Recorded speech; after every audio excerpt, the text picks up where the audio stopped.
dekelasi mpona nini ngai te bokolo na makasi esimbi nango ngai te na bloka. Mes amis, si j'avais accepté na laksabino ndaku nanga parce que j'aime travailler avec les gens oyo baza la confiance na ngai et ngai pe naza la confiance na bango et ngai pe naza la confiance na bango. Vous avez besoin de 100%. Moi j'ai besoin de votre argent. Malgré que Bongo Pessinga $25 pour moi c'est déjà pas vraiment grave chez moi. Mais comme vous avez chance, occasion, vous avez votre 100%. Non, vous avez 100%. Mwamba, c'est le nom. Oui, c'est Mwamba. Mouchi. Madame, rappelle-moi un peu. Matanda. Mais je confiance à vous deux, mais pas à elle. Parce que moi, j'aime pas travailler avec des femmes. Non. Parce que des femmes... Elle est parmi les élèves brillantes de notre école. Est-ce qu'elle est cool? Très cool. Mais on va coopérer. Hein? Donc on coopérer. Vraiment, n'assurer Bino 100%. Parce que moi, j'ai des connaissances. Il y a un inspecteur. J'ai des connaissances. D'ailleurs, même au niveau, il y a des colos dans un. Vous croyez que vos papiers là de 6e de corrigation, non? C'est votre école, c'est collège royal, non? D'accord, seulement 3 élèves, 4 élèves, d'accord. Les restes là. Nous, notre promoteur n'aime même pas ça. Il n'aime même pas les histoires là que vous parlez là. C'est pas ici, non. On va faire Non, parce qu'il veut critiquer notre école. Il veut critiquer notre école. Madame, Nakoye Bisoka, allez demander votre promoteur. Quel promoteur? Il va c'est là qui est suivi. Il était très intelligent. Non, il était très intelligent, oui. Non. Bon, Nazawa Nate, Nazawa Posa Mbonga, Bino Boza Posa, il y a 100%. C'est ça, non? Oui, c'est ça, effectivement. Alors, Boza Nassir, vous avez Boza de numéro Nanga. Alors, Yoza numéro de privé Nanga Moussoussou. Yoza numéro Nanga Moussoussou, beaucoup de Benga Mibale, Wani l'équité, au Bengi, Wana Moussoussou. Je n'ai pas amené mon téléphone, monsieur. Bon, il y a un peu pour me TV. Je crois que tout le monde parlait, c'est que tout est Nabisoka.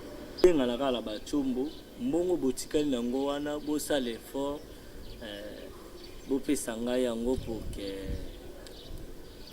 Nasala masolo rapide. Même vous mettez les cas 3 millions à l'école, non? Bosa l'effort. Bozo Kenzelani. Bozo Kenzelani. Quand même, Boké quel chemin? Non, tout qui est par Nzela Poilouka, Poilou. Oh bon, malheureusement, moi je sors boulevard. On s'appelle. On peut pas pour continuer. Non. Bino Boké boulevard. Mais vous avez 100%. Hein?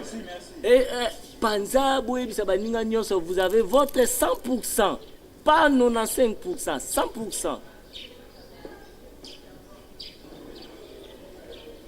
Assurez vos amis, hein? 100%. Pas 95%. Mwamba, 100%.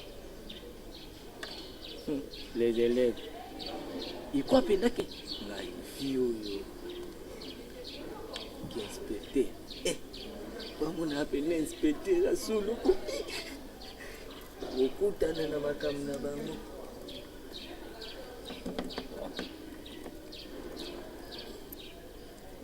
Oh, clan d'Akuti.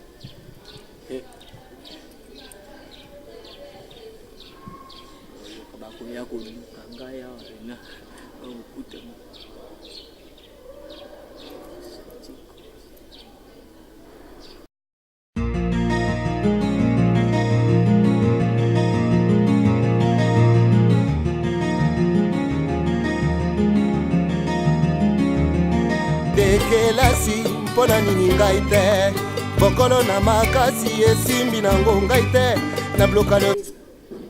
Mouti, surtout Mouti. Bardol, Péga, Bardol n'est pas assez concentré. Mais on a un marambo à Mouti. Mouti est un voyou. Muti en foyer prière. tout à fait. Yokono eloko ebisanga na sale. O nga sepela na makasi. To mona na beta ki wana pona mona ki yona bardol bo fina. Ndabete ko na maki. Oui. Mais nga ko na ebite ki nganga. On a beta ki pona mona ki yona bardol bo fina. Isi na beta ki aparta lo komi mwasi na nga. Oh. Nga peka aparta lo komi mwasi na nga. Oh. Nga peka ko sina banga ki enda beta nga mokolo ana. Nandimi. Ebusuko na sani. Nandimi bisinga kuta usombela kabeli. Bon, si c'est mon soir, mais on est là pour prendre la terre. Nga pese continue ka bo ni so continue. No ebiso penga pour no ebise pe ko ta pena. Pour no ko kati. Pour no ko kati. Na pe mo mke pa biso de 1. Ba beta nga kuti. Mena ina makine pa ko mo beta ngo ni sa basani kwani. dekelasi mpo na nini ngai te bokolo na makasi esimbi nango ngai te na bloka le. Donc, comme je disais, les amis, les autres ont déjà payé leurs frais. J'avais bien dit, j'ai précisé, c'est 65 000 francs. Avant-hier, un de vos parents m'a appelé pour me demander que l'un de vous a dit à la maison que le frais c'est déjà 50 000 francs. Ça, c'est pas sérieux. Ayez pitié de vos parents. Ils se poumonent pour payer pour vous des frais. Alors, un peu de considération. Je précise, le frais c'est à 65 000 francs congolais. C'est comme ça que l'État nous a demandé. Donc, je pense qu'on s'est très bien compris. Faites vite, payez vos frais, parce que dans quelques jours, nous allons, pour qu'on passe les 4 jours, tout ça. Donc, on doit finir ces histoires très tôt. Et moi, je vous encourage, je vous souhaite une bonne chance. Je sais que vous allez réussir. Hein? C'est pas pour rien, je précise bien, c'est pas pour rien, on est collège royal. Hein, les amis? Oui. Quoi? Tu as des soucis?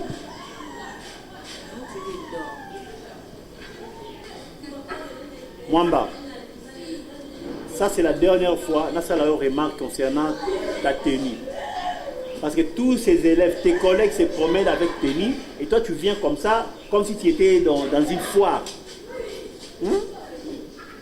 Donc, quand vous allez au centre, ayez l'esprit de collaboration. Soyez propre, comme vous l'avez été déjà, soyez très propre. Promenez-vous avec votre macaron, avec votre carte d'élève, et quand vous êtes dans la salle, ayez un esprit de collaboration. Vous devez collaborer ensemble, afin qu'on puisse réussir tous ensemble. Moi, je suis derrière vous, je vous donne toutes les bonnes chances, je vous encourage, je vous soutiens. Donc, bonne chance. Et je vous fais cadeau. Dès qu'on finit ici, vous allez au bistrot, vous allez prendre quelque chose, c'est à ma facture.